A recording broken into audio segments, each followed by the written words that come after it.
Բարի երեկո սիրելի հեռուստադիտողներ, 5-րդ ալիքի եթերում հարցազրույցն է այսօր իմ հյուրն է Հայաստան դաշինքի պատգամավորի տեխնացու Բորիս Մուրազին։ Պարոն Մուրազի, շնորհակալ եմ հյուրընկալվելու համար։ Պարոն Մուրազի, երկրորդ նախագահ Ռոբերտ Քոչարյանը Աբխազիայի երկաթուղով դեպի Ռուսաստան գնալու այլընտրանքային ուղու մասին խոսեց երևի թե մոտավորապես 1 ամիս առաջ, եթե սխալվում եմ ուղղեք ինձ, եւ ահա լուր է գալիս, որ Աբխազիայի իշխանությունները Ռուսաստանի հետ հենց աբխազական երկաթուղին գործարկելու բանակցություններ են սկսել։ Եվ սա Ռոբերտ Քոչարյանը դիտարկում է որպես այլընտրանքային երկաթուղի, որը մեծ հնարավորություններ կարող է բացել Հայաստանի համար։ Գիտեք, Աբխազիայով այլընտրանքային ճանապարհը, երկաթգծային ճանապարհի մասին խոսելը, թրիփի մասին միջև իրանական պատերազմի սկսվելը, նախագահի զգուշացումները, որ այն անվտանգային լրջագույն սպառնալիքներ կարող է ստեղծել, այս ամենը մի բանի վկայություն է եւ դրանից հետո տեղի ունեցող իրադարձությունները մի բանի վկայությունն են, որ ցույց են տալի, թե ինչ է նշանակում փորձառություն, ինչ է նշանակում, երբ քաղաքական առաջնորդը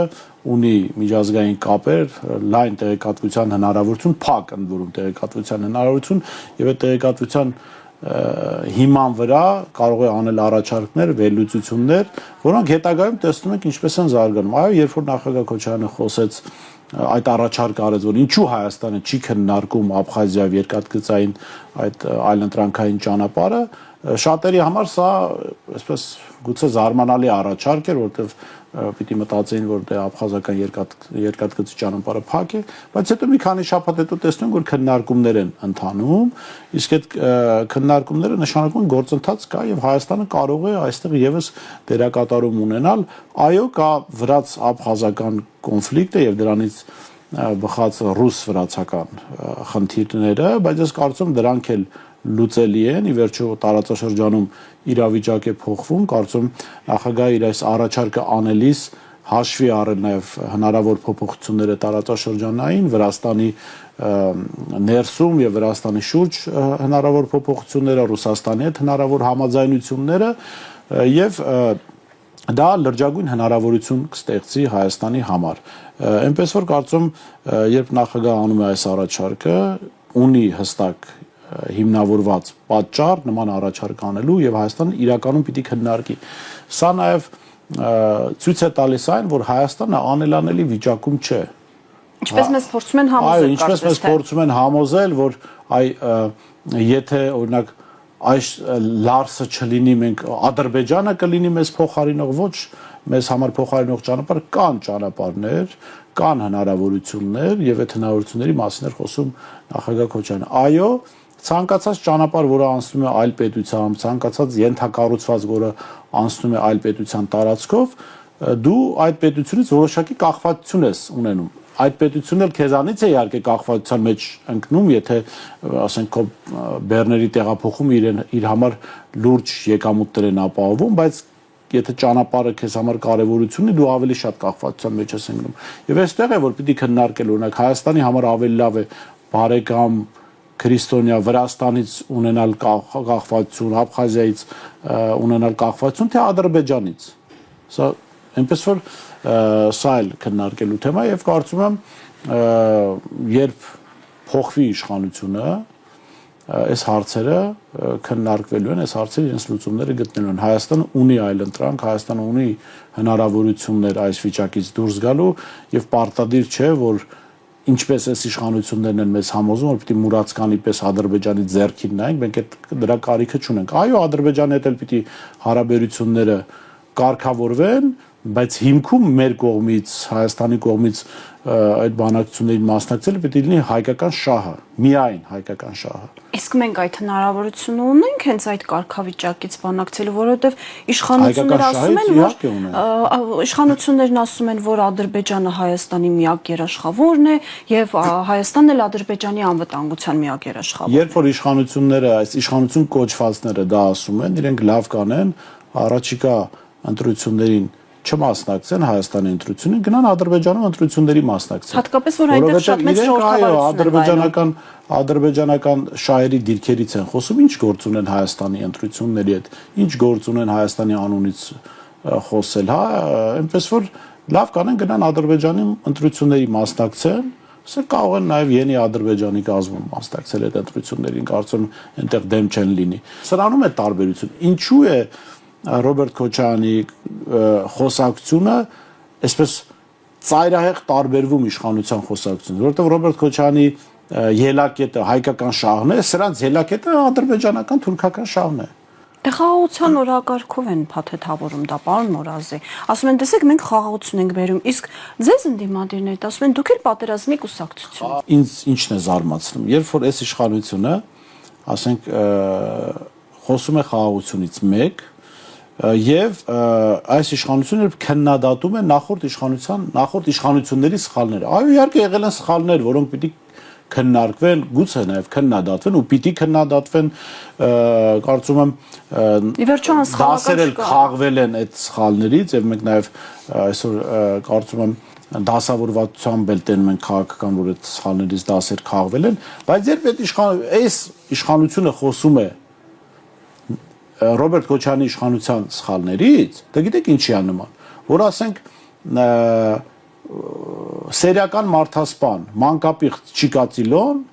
ասենք քննարկեր իմ կարմիր լույսի տակով անցնելու իրավախախտումը։ Այո, այդ դեպքում ես իրավախախտում եմ, բայց այդ մանկապիղծ եւ մարդասպան, սերիական մարդասպան, այսինքն ինքը բարոյական իրավունք չունի իմ սխալը քննարկելու, հա, սրա մասին է խոսքը։ Իհարկե եղել են սխալներ, բայց դուք ով եք, դուք տեսեք, դուք ինչ եք բերել այս երկրի գլխին։ Դուք այդ իրավունքը չունեք այդ սխալներից խոսելու, մի հատ էլ պնդելու, որ խաղաղություն եք բերելու, հա, դուք խաղաղություն խլել եք մեր ժողովրդից։ Մենք խաղաղության մեջ էինք։ Եթե բացարձակ այդպես խաղաղության վարդագույն ամպիկների, չգիտեմ, դրա մասին ենք խոսում, աշխարհում ոչ միտեղ վարդագույն ամպիկ չկա իդեպ։ Միացյալ Նահանգներից բռնած, մինչև Իրան, չգիտեմ, Չինաստանից, մինչև աշխարհի որ երկիրը բռնես, աշխարհում գլոբալ փոփոխությունների ժամանակաշրջան է եւ այս հատկապես գլոբալ փոփոխությունների շրջանում հենց փորձառու գործիչների կարիքը կա, որովհետեւ մենք կարող ենք փորձարարությամբ զբաղվել, երբ կա հանգիստ, չկան սպառնալիքներ, կա հանգիստ իրավիճակ եւ մենք կարող ենք մեզ թույլ տալ ինչ որ տեղ էլ սխալվել։ Գլոբալ փոփոխությունների ժամանակաշրջանում մենք ունենք փորձառու առաջնորդի կարիք եւ ուժեղ առաջնորդների, այո, ինչպես նաև Թրամփն բանա դարձել քաղաքականացված է, ես չգիտեմ ով է ուժեղ ով չէ, ես կարծում փորձառու, բան իմաց, Հայաստանի շահերից ելնող առաջնորդի կարիք ունենք եւ այո, մարդու, որը ունի կամք խնդիրներ լուծելու հանուն Հայաստանի Հանրապետության։ Հիմա եկեք դնենք բոլոր տեխնացուներին նայենք, հա։ Երբ որ ասում ենք փորձառու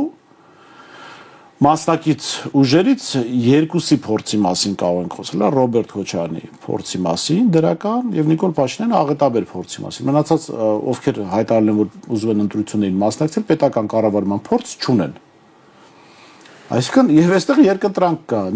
Ռոբերտ Քոչարյանի դրական փորձառության եւ Նիկոլ Փաշինյանի աղետաբեր փորձառության միջև ընտրություն։ Մենք այո փորձառու առաջնորդի կարիք ունենք։ Եվ այստեղ է նաև տեսեք, այստեղ է նաև պատճառը, որ ես ինքս որոշել եմ մասնակցել ընտրությունների, այսինքն կարող եմ շարունակել լրագրությամբ զբաղվել, հաղորդումներ վարել ձերպես, հա, եւ քննադատել բոլորին, որովհետեւ պատասխանատվություն չվերցնելով։ Եվ ես հենց Ռոբերտ Քոչարյանի առաջնորդության մեջ եմ տեսել այդ հնարավորությունը։ Կարծում քաղաքացիների զգալի մասն էլ այդ հնարավորությունը տեսնելու։ Լավ աշխատանքի դեպքում կարող է այդ հնարավորությունը տեսնել նաև մեծամասնությունը։ Ընտրությունը փորձի մեջ է։ Կա երկու փորձ։ Աղետաբեր փորձառություն եւ դրական Հայաստանի շահերից ելնող փորձառություն։ Նաև ի վերջո ճգնաժամային կառավարման հսկայական փորձ ունենալու հանգամանքը հաշվի առնելով աշխարհակաղակական իրավիճակը նաև։ Երբ որ ասում են մենք ասում ենք Ռոբերտ Քոչարյանի փորձառությունը, իր կառավարման տարիները, Հայաստանի առաջընթացի անվտանգության տարիներ են եղել, ասում են, բա խնդիրները, օրինակ ասում են, բա ոստիկանությունը, ասենք, այս կամ այն դեպքով բռնություն է գործադրել, եթե ոստիկանությունը ինչ-որ ապօրինի գործողություններ արել, դատապարտել, ցանկացած իշխանության ժամանակ լինում են խնդիրներ։ Եկեք պատմական օրինակ դիտարկենք, հա։ Դուք կարծում եք Շարլ դե Գոլի առաջին իշխանավորման այդ ժամանակահատվածում ֆրանսիացիները բոլորը գոհ էին, չէ, կային չէ խնդիրներ, բայց Ֆրանսիան հայտնվեց մի իրավիճակում, որից Ֆրանսիային կարող էր հանել միայն Դե Գոլը։ Եվ հանեց, Ընդ որում, որին խնդրեցին գալ իշխանության, այն մարդիկ, ովքեր դեմ էին իրեն, եւ ինչ որ իմաստով պատճառ էին, որ ինքը որոշեց հեռանալ քաղաքականությունից։ Հիմա նույն իրավիճակը խնդիրներով եղած հարցերով հանդերձ Ռոբերտ Քոչյանը հենց այն քաղաքական ֆիգուրն ու առաջնորդն է, որին քաղաքական էլիտան, քաղաքական, կրթական, գիտական էլիտան մեր ընդհանուր պիտի ցանկանա իշխանություն տալ, ընտրել որպես Հայաստանի ապագա առաջնորդ, որպես Հայաստան այս վիճակից դուրս գա։ Իսկ այդ տրամադրությունները ձևավորվում են, թե արդեն ձևավորվել են։ Գիտեք, հանրության զգալի հատվածը իհարկե նաև աջակցում է Ռոբերտ Քոչյանը։ Ես գիտեմ տեղեկությունը, օրինակ Վրաստանից եկել է խումբ եվրոպական պետություններից մեկի համար Եվրամիության ներկայացուցիչներ են եկել հարցումներ անելու, հա, եւ իրենց հարցումներով տարբեր թվեր են արձանագրել եւ արձանագրել են, որ հանրության զգալի մասը աջակցում է Ռոբերտ Քոչյանին եւ աճելու տեղ կա, այդտեղ արդեն աշխատանքից է կախված ինչ ուղղությամբ կգնա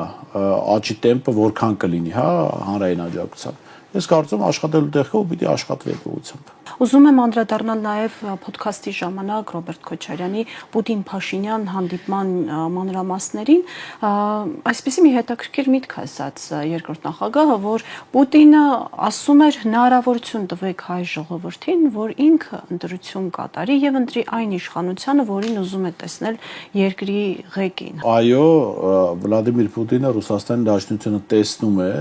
որ այս իշխանությունները արտգործնախարարության միջոցով այդ նամակները, որ ուղարկում են Եվրամիություն եւ Եվրամիությունից այստեղ գալիս են մարդիկ, բերում են ֆինանսներ եւ իրենց ամբողջ գործակալական ցանցը ըստ էության ծառայում են նրան, որպեսզի հայ ժողովրդի խեղեն հայ ժողովրդի ընտրությունը, հա, դա աշխարհակաղակական իրավիճակ է փոխում եւ ասում է դուք իբր ասում եք ժողովրդավարական եք, թույլ տվեք թող հայ ժողովրդի այդ ընտրությունը կատարի։ Հնարավորություն պիտի ունենան բոլոր ուժերը մասնակցելու, որտեղ դուք արդեն աշխարհակաղակական գործընթաց եք դարձրել ներքին ընտրական process-ը։ Եվ այստեղ ես ասեմ, մի քանի ամիս առաջ էլ մենք դա արձանագրել էինք եւ մեր վերլուծությունները վերել էին նրան, ակնհայտ էր, որ երբ որ դու աշխարհակաղակական մի կենտրոնի ներքաշում ես քո ներքին process-ներին եւ որպես այդ ներքին process-ների հակառակորդ հրճակում ես մեկ այլ կենտրոնի, այդ մեկ այլ կենտրոնը ստիպված է լինելու որևէ կերպ մասնակցել այդ process-ին։ Բայց ռուսական կողմը զուտ հայտարարությունների մակարդակով է, այո։ Դե այդ հայտարարությունն էլ արդեն մասնակցություն է, ինչ որ ձեւով դերակատարում ունենալ է, հա։ Բայց այստեղ ես չեմ բացառում, որ սրանք լրիվ գնան, ասենք, թշնամական տրամաբանությամբ Ռուսաստանի դեմ, որը Հայաստանին ոչ մի լավ բան չի խոստանում։ Տեսեք, իրենք շատ հանգիստ խոսում են, չասում են, դե պետք չի մեր ապրանքները չենք տանի Ռուսաստանի Դաշնություն։ Ինչ են այդպես խոսում, որովհետեւ այդ մարդիկ քաղաքական հանրային բարիք ստեղծելու իմաստով պարազիտներ են, իրենք իրենց կյանքում որևէ բան չեն ստեղծել, բացեք այդ մարդկանց մեծ մասի կենսագրությունը նայեք, մինչև 18 թվականը կամ մինչև երբ որ պետական պաշտոնի են հասել 18-ից հետո, այդ մարդիկ գրեթե ոչնչով են զբաղվել, որևէ օգտակար բան չեն ստեղծել։ Եվ իրենց համար այդ մարդիկ, որոնք պարազիտային մտածելակերպ ունեն, իրենց համար շատ հանգիստ է ասել, դե թող մեր գյուղմթերքը Ռուսաստանի Դաշնությունը չընդունի, բայց փոխարենը մենք բանենք, ինքնիշխան ենք, որովհետև ձեռը մի օր բաղ չեն վերցրել, մի ծառ չեն ջրել, մի հող չեն վարել, որ հասկանան ինչ դժվարությամբ է մեր հայրենակիցը այդ բերքը հասցնում իր շուկայի այդ տաղավարներին, որտեղից ինքը պետք է եկամուտ ստանա։ Հենց այդ պարազիտ մտածելակերպ ունեցող մարդիկ վստահ են, որ ինչ էլ լինի, բերքը կծախվի, կարտանվի, չի արտանվի, իրենք պարգևավճարը ստանալու են, բյուջեի փողերը, գրպանները լցնելու են, եւ գյուղացիներ թող իր խնդիրներով տառապի, կամ արտադրողը միայն գյուղացին չէ, որտեղ ռուսական շուկա շատ ապրանքներ են գնում, արտադրողը թող տառապի, այս մարդիկ բեկե իրենց պետական բյուջեի հաշվին հաստատ իրենց աշխատավարձի հարցը կլուծեն։ Եթե իրենք կյանքում որևէ բան ստեղծած լինեին, հավելյալ արդյունք ստեղծած լինեն, այդպես չեն խոսի։ Արտաքին պարտքը ավելին լայնելու հնարավորություն դեռևս կա, հա։ Այո, այս մարդիկ Հայաստանը վարձով կտան, միայն թե իրենք աշխատավարձ ունենան եւ իշխանություն ունենան Հայաստանում, հայ ժողովուրդը դա պետք է թույլ չտա։ Եվ ես ձեզ ասեմ, երբ որ ես ասում եմ Եվրամիության այդ ներկայացուցիչներին հրավիրում են այստեղ, որպեսզի մանիպուլացնեն, խեղեն հայ ժողովրդի ընտրությունը, դա ինչի համար եմ ասում, որովհետեւ ակնհայտ է, չէ, որ Հայաստանի քաղաքացիների ճնշող մեծամասնությունը դեմ է Նիկոլ Փաշինյանին։ Դրա համար եվրոպացիների օգնություն են խնդրել։ Այո, այս մարդիկ ամեն ձև, տեղեկատվական, քարոզչական, չգիտեմ, իրավապահել չեմ ուզում ասել, այդ ուժային գործիքներով պիտի խեղեն, պիտի դեֆորմացնեն հայ ժողովրդի ընտրությունը։ Բայց հեշտ չի լինելու, չէ՞։ Հեշտ չի լինելու, բայց ընդդիմությունը պիտի թույլ չտա, որ դա հնարավոր լինի, ոչ միայն հեշտ չլինի, այլ հնարավոր լինի։ Մի մասին ապա մոտիվացնում են, ասում են դե ամեն ինչ որոշված է, ընտրության գնալ պետք չի։ Մի մասին վախեցնում են, հա, մամուլն էլ գրել էր, որ ասենք այդ մարզպետներից մեկը դպրոցի տնօրենների հետ աշխատեց, այն հին իբր բարքերից, որ դժգոհում են, այդ բարքերը գործի են դրել, հա։ Այս տարբեր միջոցներով փորձել են խեղել հայ ժողովրդի ընտրությունը, որովհետև հայ ժողովուրդը ընտրել է, չի ուզում ինքը ապրի Նիկոլ Փաշինյանի իշխանության ներքո։ Հիմա ո՞նց դա կդրսևորվի։ Ես կարծում եմ ընտրությունը լավագույն հնարավորությունն է դրսևորելու այդ կամքը, այդ որոշումը, ցույց տալ, որ մենք չենք ուզում։ Ռուսաստան այցելությունը Փաշինյանի ընդհանուր առմամբ ուրիշ ինչ մեսիջներ էր կրում իր մեջ, հատկապես Պուտինից հետո Օվերչուկի ու այլ պաշտոնյաների մակարդակով հնչած հայտարարությունները։ Այսինքն ժողովուրդ, մենք դեմ չենք, որ դուք մեր հաշվին, մեր տնտեսության, մեր պետության հաշվին փող եք աշխատում։ Մենք ուրախ ենք, որ դուք փող եք աշխատում, ձեր սոցիալ-տնտեսական վիճակն եք լավացնում, բայց եթե դուք մեր հաշվին փող եք աշխատում, մի անցեք մեր թշնամիների կողմը։ Հասկանում եք, չեն ասում թշնամի հայտարարեք Եվրամիությանը, թշնամի հայտարարեք մի մտեք հակառուսական դաշտ եւ Ռուսաստանի դեմ մի գործեք։ Եվ դա բնական է, երբ որ ասում են Պուտինը սպառնաց, Պուտինը չսպառնաց Հայաստանին կամ հայ ժողովրդին կամ Նիկոլ Փաշինյանին։ Պուտինը փաստ արձանագրեց, որ եթե դուք մեր թշնամիների հետ եք, չեք կարող մեր տարածքում փող աշխատել։ Ասեք, որ մի պետություն է այդպես չի վարվում, նորմալ պետությունը։ Ու Հայաստանն է, որ թշնամական Ադրբեջանին այսպիսի հնարավորություններ է տալիս Հայաստանի տարածքում, հա, տարբեր բաներ անելու, Թուրքիային։ Բայց նորմալ պետությունը չի կարող այլ կերպ վարվել։ Լավ, Եվրամիության հետ գնացեք, ձեր ընտրությունը կատարեք, բայց նաև այդ ուղերձը, որ նախագահը բացել էր, դա էր, որ թույլ տվեք, որ հայ ժողովուրդը ընտրի, որ մենք իմանանք, որ այն ճանապարհը, որ ընտրվել է, դա հայ ժողովուրդն է ընտրել, եւ մենք իմանանք, որ ձեր կեղծիքի մանիպուլյացիայի պատճառով չի տուժում հայ ժողովուրդը, այսինքն մեր հետագա քայլերի պատճառով, որովհետեւ այո, այստեղ պետք է արձանագրել ռուսական քաղաքակրթության առանձնահատկությունը։ Իրենք չեն ուզում որևէ ժողովրդի վնասեն քաղաքական ինչ-որ պատճառներով։ Տեսեք, Ուկրաինայում էլ բանը միջև հասավ պատերազմի, այսինքն արդեն այլ ելք չէր մնացել, բայց իրենք էլի փորձում էին ուկրաինացի ժողովրդին չվնասել։ Ես վստահեցնում իրենք հիմա էլ այս առևտրային պատերազմի սպասելիքը, որ կա Նիկոլ Փաշինյանի հովանու ներքո, որ պիտի գա հայ ժողովրդի հայաստանցիների գլխին, ռուսները չեն ուզում դա անել, որովհետև եթե ուզեին վաղուց կանեին, վաղուց հասկանալի չէ, որ այս մարդը ստախոս հակառուսական իշխանության գլուխ է։ Իսկ Ռուսաստանի այս այցելությունը դրական թե բացասական ազդեցություն կունենա Փաշինյանի վարկանիշի վրա։ Դե Նիկոլ Փաշինյանը ասել էր, որ դրական ավարտով հանդիպում է եղել։ Ես այդտեղ համաձայն եմ Փաշինյանի հետ, որ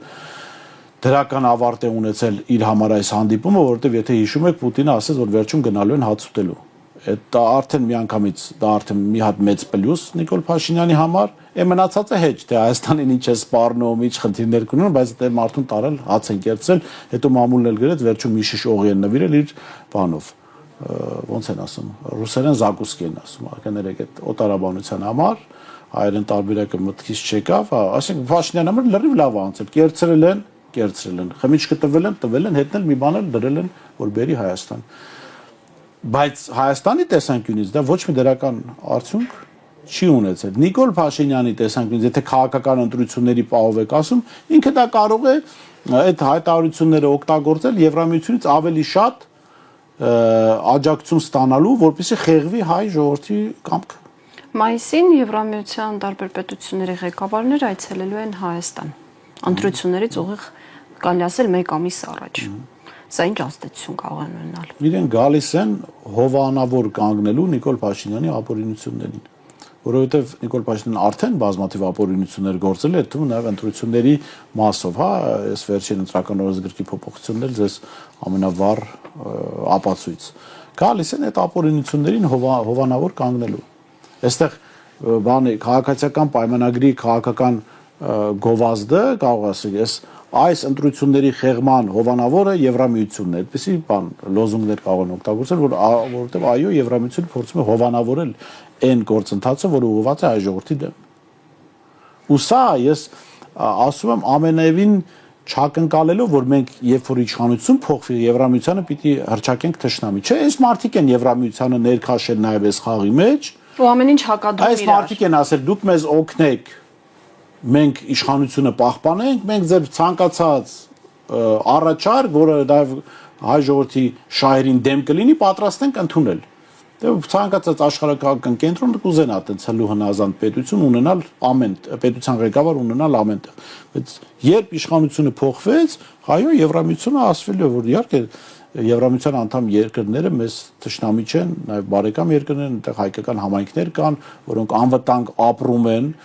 Դուք իհարկե մենք համագործակցության տեղ ունենք, բայց դա այլևս չի արվելու հայ ժողովրդի շահերի հաշվին։ Դուք խոսեցիք տարատեսակ հարցումների մասին, բայց անդրադառնանք Հայաստան դաշինքի վարկանիշին։ Տարբեր գնահատականներ են հնչում։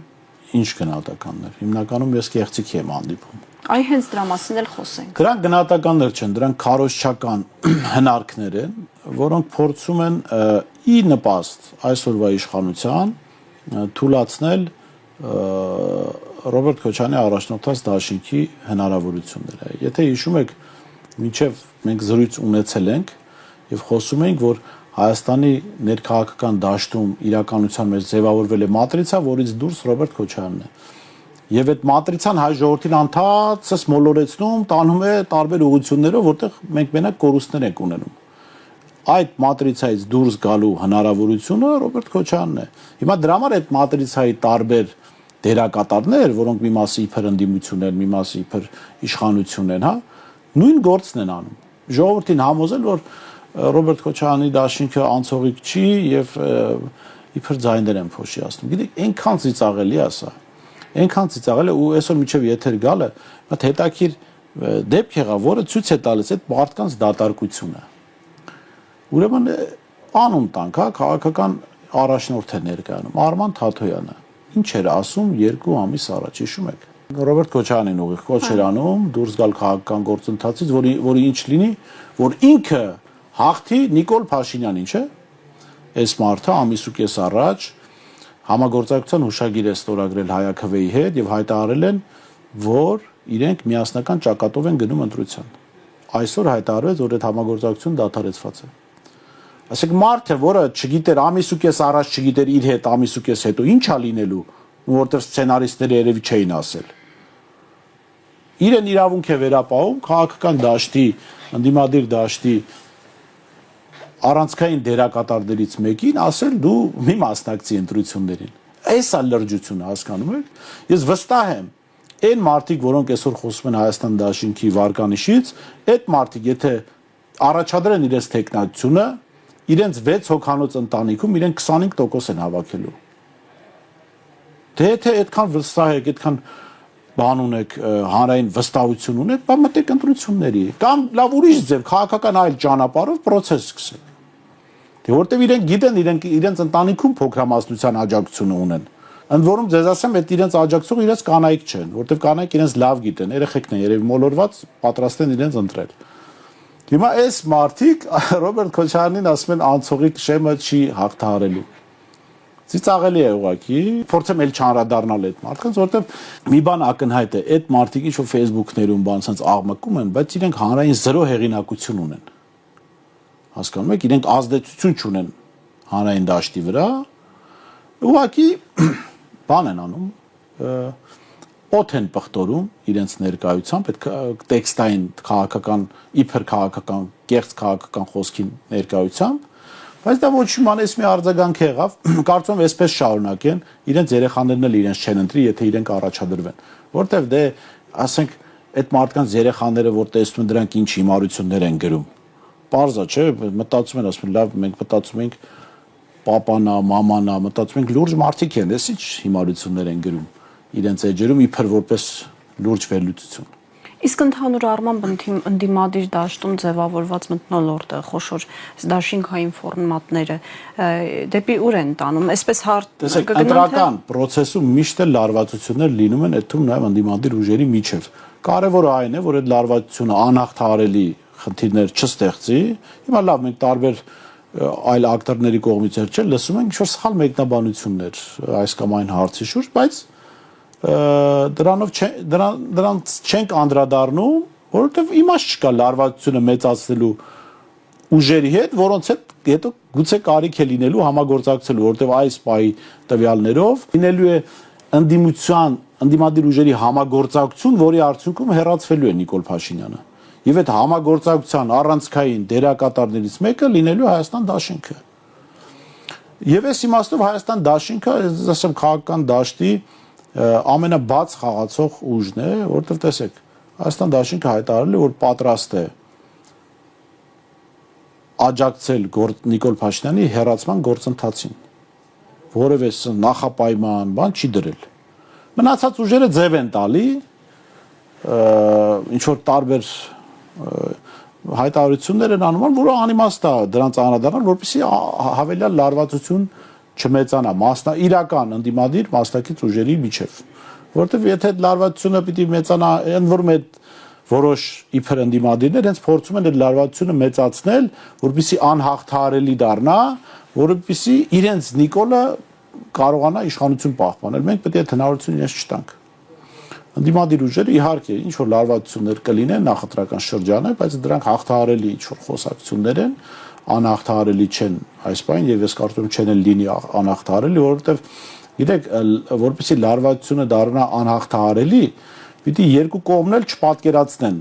զարգացումները։ Հայաստան դաշինքի մասով ամենափորձառու քաղաքական թիմն է, ես կարծում եմ փորձառու քաղաքական թիմը թույլ չի տա դա ինչ որ անհաղթահարելի իրավիճակ դառնա։ Շատ կարևոր է մոտեցում լինի, թե ինչպիսի գուցե համատեղ որպես ընդդիմություն արձագանք է լինելու Փաշինյանական իշխանության ապօրինություններին։ Սա կարծում եմ էլի պիտի քննարկվի։ Այ ինչ ապօրինություններ եք ակնկալում Փաշինյանից, հասկանալի է, որ Նիկոլ Փաշինյանից ամեն ինչ հեշտ չի հանձնվելու։ Նիկոլ Փաշինյանից ամեն ինչ ակնկալելի է։ Դուք փորձեք, կան կենթանիների վրա արված փորձեր, երբ որ նրանց անկյուն ես մղում, սա գիտական փորձ է։ Իրենք անհնարինն էլ կարող են այդ անկյունից անել։ Բայց ես կարծում եմ շատ կարևոր հանգամանք է, որ այդ անկյունում հայտնվելու է Նիկոլ Փաշինյանը միայնակ։ Պետք չպիտի թիրախավորել քաղաքացիական պայմանագրի ընտրողներին, հա, ինչը որոշ շրջանակներ փորձում են, որովհետև բոլորը մեր հայրենակիցներն են, մենք ապրելու ենք այս երկրում միասին։ Կյանքը Նիկոլ Փաշինյանից հետո շարունակվելու է, այո։ Եվ այո։ ես վստահեցնում եմ կարգախոսը, որ կա նախագահ Քոչարյանի առաջնորդած դաշինքի միասին կարող ենք, դա հանրության բոլոր շերտերին է վերաբերում։ Այսինքն համերաշխության իհարկե, որովհետև մենք իրար ատելու հնարավորություն չունենք։ Այդ միասինից դուրս են մարդիկ, ում մասին նախագահ խոսեց համաժողովի ժամանակ, որ Արցախի հետ այսպես վարվողները, հազարավոր մեր հայրենակիցներից զոհվելու պատճառ դարձողները չեն կարող անպատիժ մնալ։ Իրանք այդ միասինից դուրս են։ Մնացածը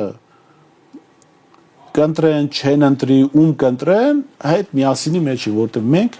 մի պետություն ունենք եւ այդ պետությունը պիտի միասին շենացնենք։ Հունիսի 8-ից հետո էլ ես դες վստահեցնում եւ Ռոբերտ Քոչարյանի մոտեցումը միշտ է դա եղել իր իշխանության տարիներն էլ։ Իրեն ընտրել են, չեն ընտրել, իրան ինքը եղել է նաեւ իրեն չընտրողների նախագահը։ Ինչ շատ կարևոր մոտեցում է, որը մենք այս վերջին տարիներին չենք տեսնում, Նիկոլ Փաշինյանն էլ հատկապես խորացրել էր, երբ ատելություն է գեներացնում իրեն չընտրողների նկատմամբ։ Սպիտակի ու սևերի հանրության բաժանում։ Իշխանություն իրական պետական գործիչը պիտի քաղաքացիներին մոտենա որպես իր ղեկավարած երկրի քաղաքացիների, անկախ դրանից նրանք ում են ընտրել եւ ում են ընտրելու։ Ես միասին կարող ենք տրամաբանությունը հենց սա է, հունիսի 8-ից հետո էլ դա լինելու է, որ այդ միասինը ներառելու է բոլոր շերտերին մեր հանրապետության քաղաքացիներ, անկախ իրենց համոզմունքներից, մոտեցումներից, իհարկե արդեն ասացի միասինից ովքեր են դուրս մնում։ եւ բնական է որ իրանք դուրս են, որտեւ իրանք այդ միասինի թշնամին են, իրենք հայ ժողովրդի միասնականության, Հայաստանի քաղաքացիների միասնականության թշնամիներն են։ Իրենք չեն էլ կարող այդ միասինի մեջ լինել, որտեղ ворթի պես փչացնելու են այդ միասինը։ Օրենքի ուժով, օրինական մեթոդներով այդ մարդիկ իրենց գործած այո հանցագործությունների համար պատասխան են տալու եւ մենք էլ որպես քաղաքացիներ պիտի հետևենք, որ իրենք իրականում օրենքով դատվեն, ոչ թե վենդետա լինի, ինչ որ հաշվեհարդարներ լինեն օրենքից դուրս, ոչ, ովքեր աղետների պատճառ հանդիսացած որոշումներ են կայացրել, իրանք օրինական մեթոդներով, օրինական ճանապարհով կանգնելու են դատարանի առաջ պատասխան են տալու։ Ինչպես հատուկ է այն պետությունները, որոնք ուզում են գնալ համերաշխության ճանապարհով առանց թշնամանքի, որովհետև այո, այդ պատժվողն էլ պիտի արդար համարի իր նկատմամբ պատիժը, ես դες վստահեցնում եմ արդար է համարելու իր նկատմամբ պատիժը։ Այդ թվում նաև Նիկոլ Փաշինյանը, որտեվ ինքը գիտակցելու է, հիմա էլ գիտակցում է ինչ է արել եւ հասկանալու է, որ այն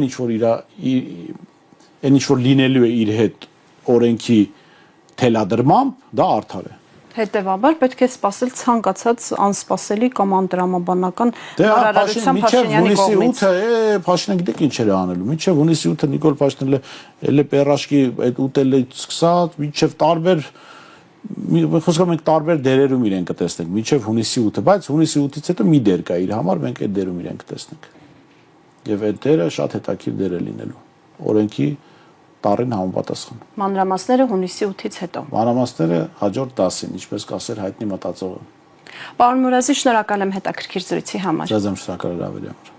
Հիշեցնեմ այսօրվա իմ հյուրն էր Հայաստան դաշինքի падգամավորի տեխնացու Բորիս Մուրազին։ Հաջողություն։